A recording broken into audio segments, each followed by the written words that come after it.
Alors, je vous présente aujourd'hui The Sibyl's Oraculum, Oracle of the Black Doves of Africa. Donc, en fait, c'est l'oracle Sibylle des, des colombes noires d'Afrique. Donc, ça, c'est la traduction en français, puisque c'est un jeu qui est en anglais, qui est composé de 44 cartes. Alors, ça, c'est le petit coffret. Alors, j'ai pas beaucoup de recul avec ma caméra, donc j'espère que ça va quand même vous permettre de voir. Donc, on a donc un coffret avec un scratch. Voilà. Et dans le coffret, on a le livre et les cartes. Donc ce jeu, en fait, est un hommage aux oracles africains de la Libye. Euh, en fait, l'illustratrice, la créatrice du jeu, donc s'est inspirée des mosaïques du 1er siècle avant Jésus-Christ, qui sont très connues en Libye.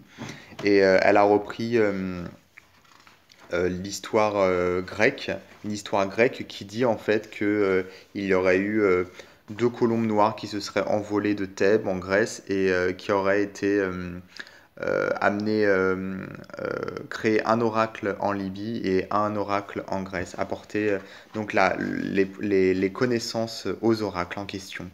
Et donc là, donc ce serait celui qui est en Libye, enfin qui a été fait en Libye et donc illustré, comme je disais, en rendant hommage aux illustrations, aux mosaïques de Libye du 1er siècle avant Jésus-Christ.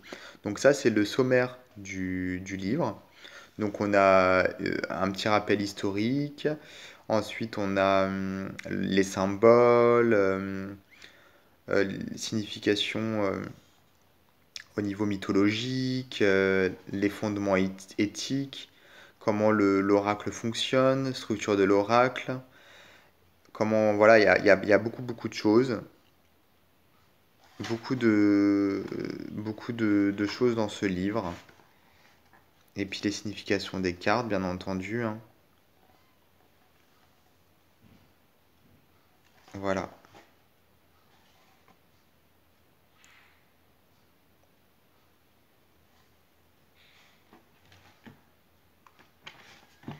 Donc ça, c'est le sommaire. Et puis le livre, bah, comme je vous l'ai montré dans le sommaire, il est vraiment très complet.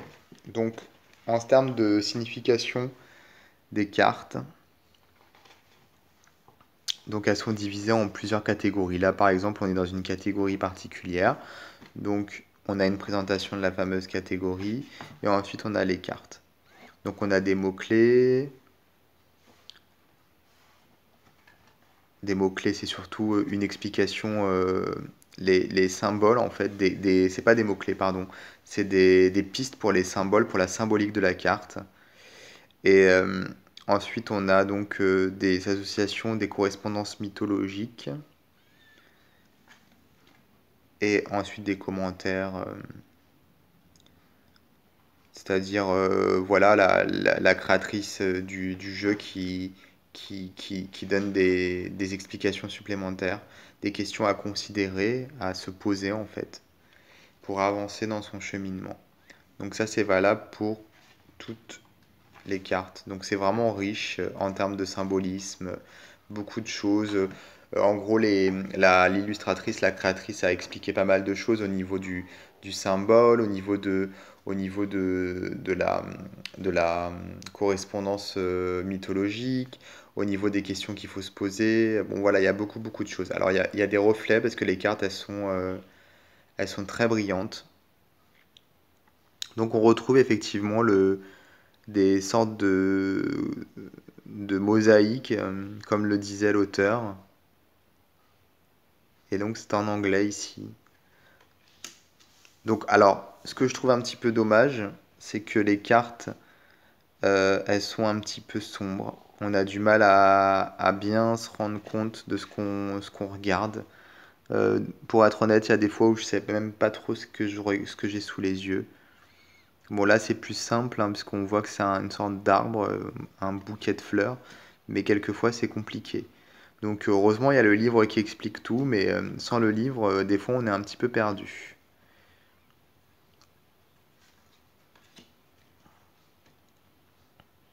Puis là il y a les reflets en plus, ça aide pas beaucoup.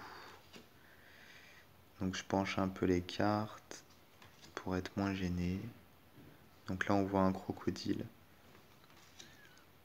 Alors, bon, quand on voit les images sur Internet, comme c'est pris avec le flash, les photos, etc., on a l'impression vraiment que les cartes, elles sont magnifiques.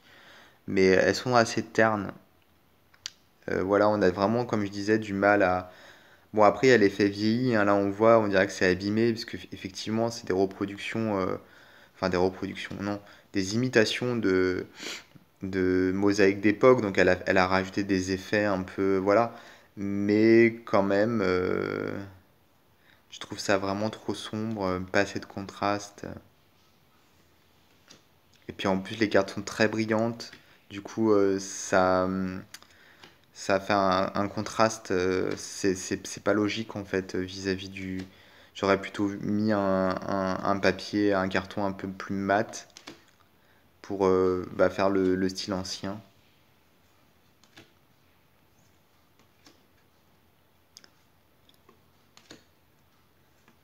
Alors, je l'ai jamais utilisé, donc je peux pas trop vous donner de retour là-dessus.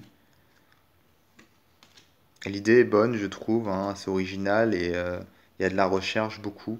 C'est juste des détails qui gâchent un peu le jeu, les couleurs, le côté terne, les cartes brillantes. Alors elles sont très très très très fines.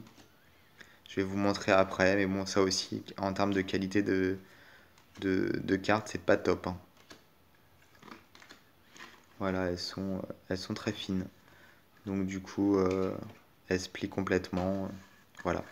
Et puis le côté autant brillant, on dirait presque du plastique en fait. Donc ça, c'est un petit peu dommage. Donc voici pour ce jeu et donc petite déception tout de même à cause des couleurs et de la qualité des cartes.